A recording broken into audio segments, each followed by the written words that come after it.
ਮੁਹੰਮਦ ਜ਼ੁਬੈਰ ਜਿਨ੍ਹਾਂ ਦਾ ਵੈਬਸਾਈਟ ਜਿਹੜਾ ਉਹ ਫੈਕਟ ਚੈਕਿੰਗ ਦੇ ਨਾਂ ਥੱਲੇ ਸੀ ਔਰ ਉਹਨਾਂ ਨੇ ਬਹੁਤ ਸਾਰੀ ਜਿਹੜੀ ਮਿਸਇਨਫੋਰਮੇਸ਼ਨ ਉਸ ਨੂੰ ਐਕਸਪੋਜ਼ ਕੀਤਾ ਔਰ ਈਵਨ ਉਪਰ ਸ਼ਰਮਾ ਦੇ ਕੇਸ 'ਚ ਹਾਈਲਾਈਟ ਕਰਨ ਵਾਲਾ ਮੁਹੰਮਦ ਜ਼ੁਬੈਰ ਦਾ ਇਹ ALT ਜਿਹੜਾ ਨੈਟਵਰਕ ਹੀ ਸੀ ਉਹਨੂੰ ਸੱਦਿਆ ਜਿਹੜਾ ਜ਼ੁਬੈਰ ਮੁਹੰਮਦ ਨੂੰ ਦੂਸਰੇ ਲਈ ਜਿਹਦੇ ਤੇ ਹਾਈ ਕੋਰਟ ਨੇ ਸਟੇ ਦਿੱਤਾ ਹੋਇਆ ਸੀ ਉਹ ਵੀ ਝੂਠਾ ਜਿਹਾ ਕੇਸ ਪਾਇਆ ਹੋਇਆ ਸੀ ਪਰ ਹੁਣ ਉਹਨੂੰ ਅਗੇਨ ਜੁਡੀਸ਼ਰੀ ਵੀ ਇਹਨਾਂ ਦੀ ਹੈ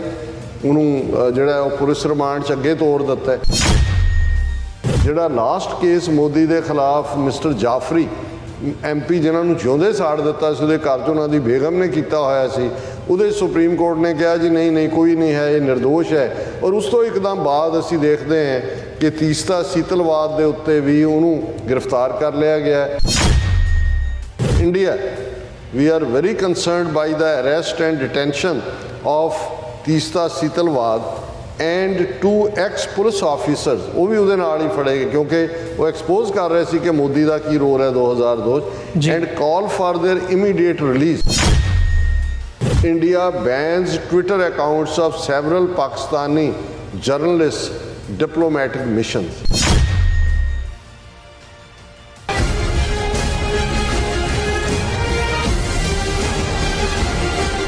ਵਿਊਅਰਸ ਬ੍ਰੇਕ ਤੋਂ ਬਾਅਦ ਤੁਹਾਡਾ ਸਾਰਿਆਂ ਦਾ ਸਵਾਗਤ ਹੈ। ਗੱਲਬਾਤ ਨੂੰ ਅੱਗੇ ਤੋਰਦੇ ਹਾਂ। ਡਾਕਟਰ ਸਾਹਿਬ ਹੁਣ ਗੱਲ ਕਰੀਏ ਭਾਰਤ ਦੇ ਵਿੱਚ ਜਿਹੜੀਆਂ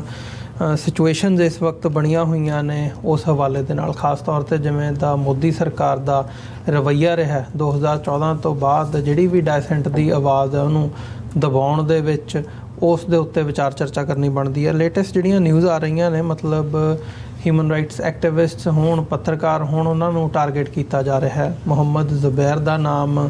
ਅੱਜ ਮਤਲਬ ਸੁਰਖੀਆਂ ਦੇ ਵਿੱਚ ਹੈ ਇਸ ਵਕਤ ਇੰਡੀਅਨ ਮੀਡੀਆ ਦੇ ਵਿੱਚ। ਉਸੇ ਤਰ੍ਹਾਂ ਦਾ ਕੇਸ ਹਾਲਾਂਕਿ ਜਦੋਂ ਅਸੀਂ ਦੂਜੇ ਪਾਸੇ ਦੇਖਦੇ ਹਾਂ ਨੂਪੁਰ ਸ਼ਰਮਾ ਦੇ ਉੱਤੇ ਪਾਇਆ ਗਿਆ ਸੀ ਪਰ ਇੱਕ ਪਾਸੇ ਅਰੈਸਟ ਹੁੰਦੀ ਹੈ ਅਤੇ ਦੂਜੇ ਪਾਸੇ ਜਿਹੜਾ ਆ ਉਹ ਉਵੇਂ ਹੀ ਖੁੱਲ੍ਹਾ ਖਾਤਾ ਰੱਖਿਆ ਹੋਇਆ ਪੁਲਿਸ ਵੱਲੋਂ ਕੋਈ ਕਾਰਵਾਈ ਨਹੀਂ ਕੀਤੀ ਜਾ ਰਹੀ। ਹੁਣ ਇਹ ਵੀ ਗੱਲ ਕਹੀ ਜਾ ਰਹੀ ਹੈ ਵੀ ਮੁਹੰਮਦ ਜ਼ੁਬੈਰ ਜਿਹੜੇ ਆਲਟ ਨਿਊਜ਼ ਨਾਲ ਕੰਮ ਕਰਦੇ ਆ ਇਸ ਲਈ ਉਹਨਾਂ ਨੂੰ ਅਰੈਸਟ ਕੀਤਾ ਗਿਆ ਕਿਉਂਕਿ ਉਹਨਾਂ ਨੇ ਉਹ ਨੂਪੁਰ ਸ਼ਰਮਾ ਵਾਲਾ ਜਿਹੜਾ ਕੇਸ ਸੀ ਉਹਨੂੰ ਕੱਢ ਕੇ ਬਾਹਰ ਲਿਆਂਦਾ ਸੀ ਅਤੇ ਉਹਦੇ 'ਤੇ ਮੋਦੀ ਸਰਕਾਰ ਨੂੰ ਇੰਟਰਨੈਸ਼ਨਲ ਪੱਧਰ ਦੇ ਉੱਤੇ ਜਿਹੜੀ ਆ ਉਹ ਨਮੋਸ਼ੀ ਝੱਲਣੀ ਪਈ ਸੀ। ਦੂਜੇ ਪਾਸੇ ਤੀਸਤਾ ਸੀਤਲਵਾੜ ਦਾ ਕੇਸ ਹੈ ਉਹਨਾਂ ਦੀ ਅਰੈਸਟ ਹੁੰਦੀ ਹੈ ਅਤੇ ਉਹਦੇ 'ਤੇ ਜਦੋਂ ਅਸੀਂ ਇਸ ਵਕਤ ਦੇਖਦੇ ਹਾਂ ਅਤੇ UN ਦਾ ਜਿਹੜਾ office of high commissioner for human rights ਹੈ ਉਹਨਾਂ ਵੱਲੋਂ ਵਿਸ਼ੇਸ਼ ਤੌਰ 'ਤੇ ਭਾਰਤ ਸਰਕਾਰ ਨੂੰ ਨਿਸ਼ਾਨੇ ਦੇ ਉੱਤੇ ਲਿਆ ਗਿਆ ਅਤੇ ਸਿਚੁਏਸ਼ਨਸ ਇਸ ਕਿਸਮ ਦੀਆਂ ਬਣੀਆਂ ਹੋਈਆਂ ਨੇ ਭਾਰਤ ਦੇ ਵਿੱਚ ਵੀ ਉਹ ਟਵਿੱਟਰ ਦੇ ਅਕਾਊਂਟ ਹੋਣ ਸੋਸ਼ਲ ਮੀਡੀਆ ਹੋਵੇ ਜਾਂ ਅਦਰਵਾਈਜ਼ ਉਹਨਾਂ ਦੇ ਉੱਤੇ ਪਾਬੰਦੀ ਲਾਈ ਜਾ ਰਹੀ ਹੈ NGOs ਦਾ ਗਲਾ ਘੁੱਟਿਆ ਜਾ ਰਿਹਾ ਹੈ।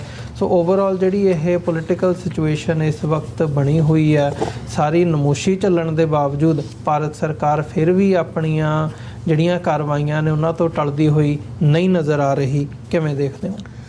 ਦੇਖੋ ਅਸੀਂ ਅਕਸਰ 2014 ਤੋਂ ਬਾਅਦ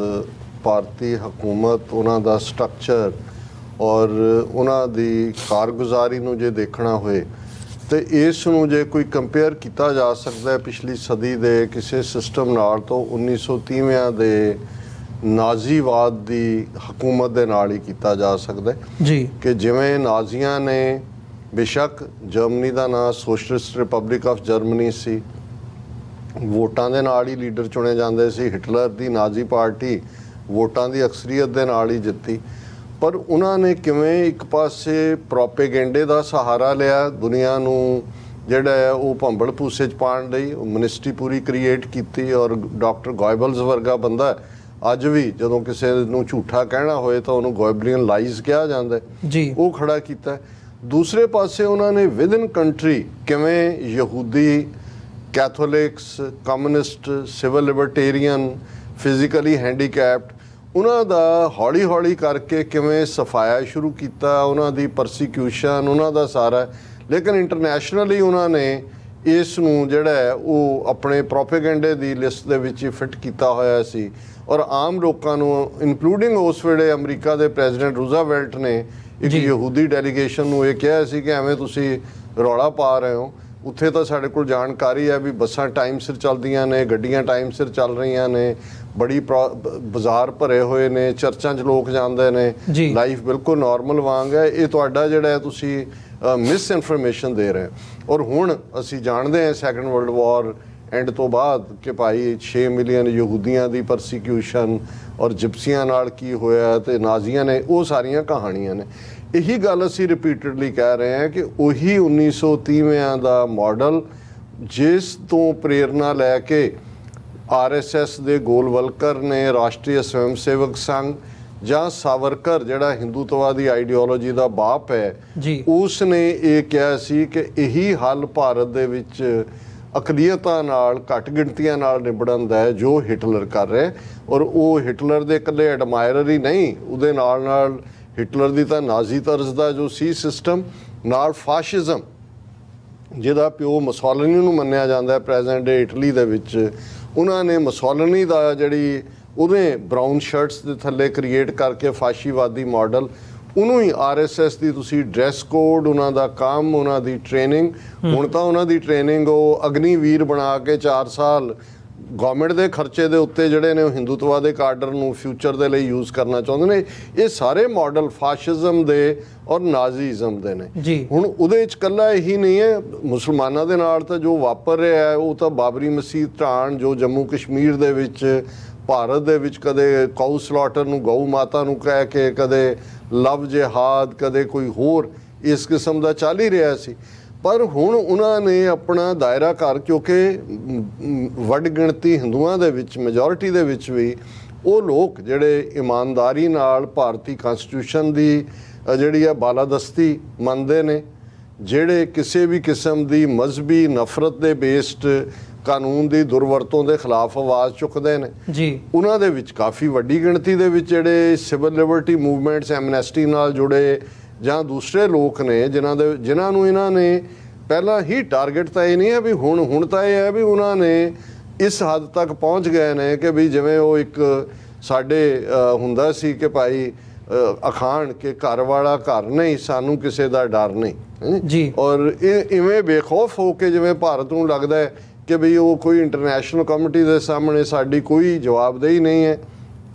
ਜੋ ਮਰਜ਼ੀ ਅਸੀਂ ਕਰੀਏ। ਹਾਲਾਂਕਿ ਉਸ ਤੋਂ ਪਹਿਲਾਂ ਅਸੀਂ ਦੇਖਦੇ ਹਾਂ ਕਿ ਜਰਨਲਿਸਟ ਗੌਰੀ ਲੰਕੇਸ਼ ਕਿਵੇਂ ਉਹਦਾ ਮਰਡਰ ਕਰਾਇਆ ਗਿਆ, ਇੰਟੈਲੈਕਚੁਅਲ ਕੁਲਬੁਰਜ਼ੀ ਜਿਹੜੇ ਇਹਨਾਂ ਦੇ ਖਿਲਾਫ ਇਹਨਾਂ ਦੀਆਂ ਨੀਤੀਆਂ ਦੇ ਸੀ, ਉਹਨਾਂ ਦੀ ਗੱਲ, ਔਰ ਕਿਵੇਂ ਸਵਾਮੀਨਾਥਨ ਜਿਹੜਾ ਸਵਾਮੀ ਸਤਨ ਉਹਦਾ ਨਾਂ, 80 ਸਾਲਾਂ ਦਾ ਬਜ਼ੁਰਗ, ਜਿਸ ਨੂੰ ਉਹਨਾਂ ਨੇ ਮਾਓਵਾਦੀ ਕਹਿ ਕੇ ਜੇਲ੍ਹ ਦੇ ਵਿੱਚ ਹੀ ਮਾਰਿਆ। ਔਰ ਬਾਕੀ ਕਿੰਨੇ ਜਿਹੜੇ ਨੇ ਡਾਕਟਰ ਸੁਧਾ ਭਾਰਦਵਾਜ, ਦੂਸਰੇ ਤੀਸਰੇ, ਜਿਨ੍ਹਾਂ 'ਚ ਅਸੀਂ ਹੁਣ ਦੇਖਦੇ ਹਾਂ ਕਿ ਕਿਵੇਂ ਉਹਨਾਂ ਨੇ ਜਿਹੜੀ ਸਪਾਈਵੇਅਰ ਉਹਨਾਂ ਤੋਂ ਮੋਸਾਦ ਤੋਂ ਖਰੀਦੀ, ਪੈਗਾਸਸ, ਉਹ ਖੁਦ ਹੀ ਪਲਾਂਟ ਕਰਕੇ ਉਹਨਾਂ ਦੇ ਉੱਥੋਂ ਲੈਟਰਸ ਕੱਢ ਲਏ ਕਿ ਜੀ ਇਹ ਤਾਂ ਇਨ ਕਮਿਊਨੀਕੇਸ਼ਨ ਸੀ, ਉਹ ਸਫਰ ਕਰ ਰਹੇ ਨੇ। ਉਸ ਦੇ ਨਾਲ ਨਾਲ ਇੰਟਰਨੈਸ਼ਨਲੀ ਨਾਜ਼ੀਆਂ ਨੇ ਤਾਂ ਇੱਕ ਆਪਣੇ ਮੁਲਕ ਦੇ ਵਿੱਚ ਰੇਡੀਓ ਉਸ ਵੇਲੇ ਕਮਿਊਨੀਕੇਸ਼ਨ ਸੀ ਜਾਂ ਅਖਬਾਰ ਸੀ, ਗੋਇਬਲਸ ਦਾ ਵਰਤਿਆ। ਕਿਵੇਂ ਇੱਕ ਵੱਡਾ ਸਕੈਂਡਲ ਲਗਭਗ 3 ਸਾਲ ਪਹਿਲਾਂ ਸਾਹਮਣੇ ਆਇਆ ਸੀ, ਡਿਸਇਨਫੋ ਲੈਬ, ਜਿਹਦੇ ਥੱਲੇ 600 ਤੋਂ ਜ਼ਿਆਦਾ ਵੈਬਸਾਈਟ, ਨਿਊਜ਼ਪੇਪਰਸ, ਈਵਨ ਮਰੇ ਬੰਦਿਆਂ ਦੀ, UN ਦੀ ਐਂਟਰੀ ਦੀ, ਹਾਰਵਰਡ ਦੇ ਪ੍ਰੋਫੈਸਰ ਦੀ ID ਚੁਰਾ ਕੇ ਕਿਵੇਂ ਉਹਨਾਂ ਨੇ ਇਸ ਲੈਵਲ ਦੇ ਉੱਤੇ ਦੁਨੀਆ ਨੂੰ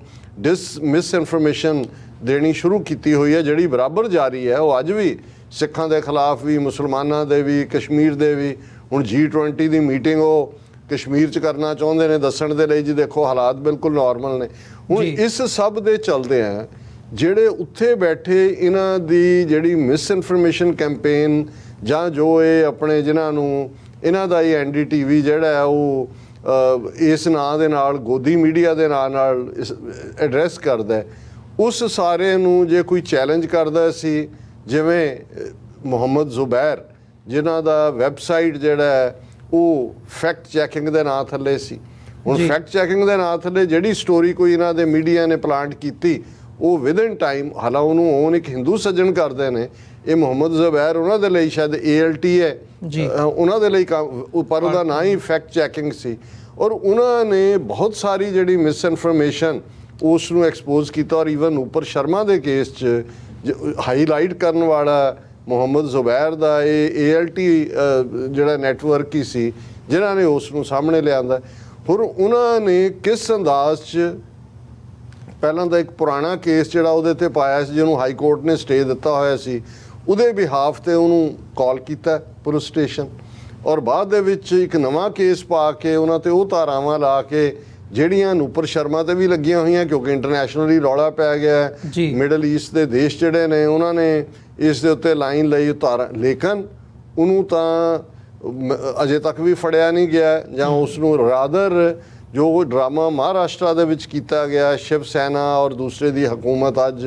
ਉਹਨੇ ਉद्धਵ ਠਾਕਰੇ ਨੇ ਰਿਜ਼ਾਈਨ ਕਰ ਦਿੱਤਾ ਹੈ। ਉਹਦਾ ਵੀ ਇੱਕ ਕਾਰਨ ਇਹ ਕਿਹਾ ਜਾ ਰਿਹਾ ਕਿ ਜਿਹੜਾ ਆਪਰੇਸ਼ਨ ਉਹਨਾਂ ਨੇ ਹੇਸਟਲੀ ਕੀਤਾ ਹੈ ਉਹਦਾ ਕਾਰਨ ਸੀ ਕਿ ਮਹਾਰਾਸ਼ਟਰ 'ਚ ਨੂਪਰ ਸ਼ਰਮਾ ਦੇ ਅਗੇਂਸਟ ਕੇਸ ਰਜਿਸਟਰ ਕਰਕੇ ਉਹਨੂੰ ਤਲਬ ਕੀਤਾ ਗਿਆ ਸੀ, ਔਰ ਉਹਨਾਂ ਨੇ ਉਹਦਾ ਬਿਲਕੁਲ ਹੀ ਜਿਹੜੀ ਹੈ ਉਹ ਕੁਰਸੀ ਮੁੱਧੀ ਮਾਰ ਦਿੱਤੀ। ਹੁਣ ਇਸ ਸਭ ਦੇ ਚਲਦਿਆਂ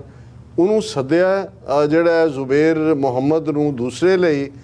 ਜਿਹਦੇ ਤੇ ਹਾਈ ਕੋਰਟ ਨੇ ਸਟੇ ਦਿੱਤਾ ਹੋਇਆ ਸੀ, ਉਹ ਵੀ ਝੂਠਾ ਜਿਹਾ ਕੇਸ ਪਾਇਆ ਹੋਇਆ ਸੀ, ਪਰ ਹੁਣ ਉਹਨੂੰ ਅਗੇਨ ਜੁਡੀਸ਼ਰੀ ਵੀ ਇਹਨਾਂ ਦੀ ਹੈ, ਉਹਨੂੰ ਜਿਹੜਾ ਉਹ ਪੁਲਿਸ ਰਿਮਾਂਡ 'ਚ ਅੱਗੇ ਤੋਰ ਦਿੱਤਾ ਹੈ। ਹੁਣ ਇੱਕ ਪਾਸੇ ਇਹ ਹੈ, ਔਰ ਠੀਕ ਆ ਅਰੁਣਧਤੀ ਰॉय ਦਾ ਜਿਹੜਾ ਇੱਕ ਬਿਆਨ ਉਹਨਾਂ ਦੀ ਜਿਹੜਾ ਉਹ ਸਰਕੂਲੇਟ ਹੋ ਰਿਹਾ ਕਿ ਇੰਡੀਆ ਆਲਰੇਡੀ ਫਾਸ਼ਿਸਟ ਸਟੇਟ ਬਣ ਚੁੱਕਾ ਹੈ। ਔਰ ਇੱਕ ਹੋਰ ਵੱਡੀ ਐਕਟਿਵਿਸਟ ਤੀਸਤਾ ਸੀਤਲਵਾਦ, ਜਿਹਨੇ 2002 ਦੇ ਵਿੱਚ ਜਦੋਂ ਮੋਦੀ ਨੇ ਨਸਲਕੁਸ਼ੀ ਕੀਤੀ ਹਜ਼ਾਰਾਂ ਮੁਸਲਮਾਨਾਂ ਦੀ ਗੁਜਰਾਤ 'ਚ, ਉਸ ਕੇਸ ਨੂੰ ਵੀ ਹਾਈਲਾਈਟ ਕੀਤਾ ਔਰ ਹਰ ਹਿੰਦੂਤਵੀ ਨੀਤੀ ਨੂੰ ਉਹ ਚੈਲੰਜ ਕਰਦੀ ਹੈ। ਇੰਟਰਨੈਸ਼ਨਲ ਰੈਪਿਊਟ ਦੀ ਉਹ ਔਰਤ ਹੈ। ਇਸ ਤੋਂ ਪਹਿਲਾਂ ਉਹਨਾਂ ਨੇ ਹੱਥ ਪਾਉਣ ਤੋਂ ਸੁਪਰੀਮ ਕੋਰਟ ਨੂੰ ਕਿਵੇਂ ਵਰਤ ਕੇ ਜਿਹੜਾ ਲਾਸਟ ਕੇਸ ਮੋਦੀ ਦੇ ਖਿਲਾਫ ਮਿਸਟਰ ਜਾਫਰੀ MP ਜਿਨ੍ਹਾਂ ਨੂੰ ਜਿਉਂਦੇ ਸਾੜ ਦਿੱਤਾ ਸੀ, ਉਹਦੇ ਘਰ 'ਚ ਉਹਨਾਂ ਦੀ ਬੇਗਮ ਨੇ ਕੀਤਾ ਹੋਇਆ ਸੀ, ਉਹਦੇ ਸੁਪਰੀਮ ਕੋਰਟ ਨੇ ਕਿਹਾ ਜੀ ਨਹੀਂ ਕੋਈ ਨਹੀਂ ਹੈ, ਇਹ ਨਿਰਦੋਸ਼ ਹੈ। ਔਰ ਉਸ ਤੋਂ ਇੱਕਦਮ ਬਾਅਦ ਅਸੀਂ ਦੇਖਦੇ ਹਾਂ ਕਿ ਤੀਸਤਾ ਸੀਤਲਵਾਦ ਦੇ ਉੱਤੇ ਵੀ ਉਹਨੂੰ ਗ੍ਰਿਫਤਾਰ ਕਰ ਲਿਆ ਗਿਆ। ਝੂਠੇ ਜਿਹੜੇ ਨੇ ਜੋ ਵੀ ਇਹਨਾਂ ਦਾ ਫੜਨ ਦਾ ਤੌਰ ਤਰੀਕਾ ਹੁੰਦਾ, ਔਰ ਉਸ ਦੇ ਉੱਤੇ ਈਵਨ ਜਦੋਂ ਇਹ ਸੀਤਲਵਾਦ ਦੇ ਉੱਤੇ ਐਕਸ਼ਨ ਲਿਆ ਗਿਆ ਤਾਂ ਯੂਨਾਈਟਿਡ ਨੇਸ਼ਨਸ ਦੇ high commissioner for human rights, ਜਿਹੜਾ ਜਨੀਵਾ ਬੇਸਡ ਉਹਨਾਂ ਦਾ ਹੈੱਡਕੁਆਰਟਰ ਹੈ, ਉਹਨਾਂ ਨੇ ਫੌਰਨ ਇਸ ਦੇ ਉੱਤੇ ਜਿਹੜਾ ਹੈਸ਼ਟੈਗ ਲਾ ਕੇ ਉਹਨਾਂ ਨੇ ਕਿਹਾ, India we are very concerned by the arrest and detention of Teesta Setalvad and 2 ex-police officers, ਉਹ ਵੀ ਉਹਦੇ ਨਾਲ ਹੀ ਫੜੇ ਗਏ ਕਿਉਂਕਿ ਉਹ ਐਕਸਪੋਜ਼ ਕਰ ਰਹੇ ਸੀ ਕਿ ਮੋਦੀ ਦਾ ਕੀ ਰੋਲ ਹੈ 2002 'ਚ, and call for their immediate release। ਅਸੀਂ ਮੰਗ ਕਰਦੇ ਹਾਂ ਕਿ ਫੌਰਨ ਰਿਹਾਈ ਹੋਏ। they must not be persecuted for their activism and solidarity with the victims of 2002 Gujarat riots। ਇਹ ਕਿ ਭਾਈ ਉਹਨਾਂ ਨੇ ਆਪਣੀ ਆਵਾਜ਼ ਚੁੱਕੀ ਹੈ, ਹਮਦਰਦੀ ਕੀਤੀ ਹੈ ਵਿਕਟਮਸ ਨਾਲ, ਉਹਨਾਂ ਨੂੰ ਜਿਹੜਾ ਹੈ ਉਸ ਦੀ ਸਜ਼ਾ ਨਾ ਦਿੱਤੀ ਜਾਏ। ਹੁਣ ਉਸ ਦੇ ਉੱਤੇ ਅਮਲ ਕੀ ਕਰਨਾ ਸੀ, ਕਿਵੇਂ ਐਮਬੋਲਡਨ ਹੋਏ ਨੇ ਕਿ ਐਕਸਟਰਨਲ ਅਫੇਅਰਸ ਮਿਨਿਸਟਰੀ ਦਾ ਸਪੋਕਸਪਰਸਨ ਅਰਿੰਡਾਮ ਬਾਗਚੀ ਇਹ ਕਹਿੰਦਾ ਹੈ, ਅੱਜ ਹੀ ਉਹਨੇ ਪ੍ਰੈਸ ਕਾਨਫਰੰਸ ਕਿਹਾ, we have seen a comment by OHCHR, ਇਹ ਉਹਦਾ ਪੂਰਾ ਨਾਂ ਹੈ ਕਿ office of high commissioner for human rights, regarding legal action against Teesta Seetalwad and 2 other persons. The remarks of OHCHR are completely unwarranted and constitute an interference in India's independent judicial system. ਕਿ ਤੁਸੀਂ ਸਾਡੇ ਆਜ਼ਾਦ judicial system ਦੇ ਵਿੱਚ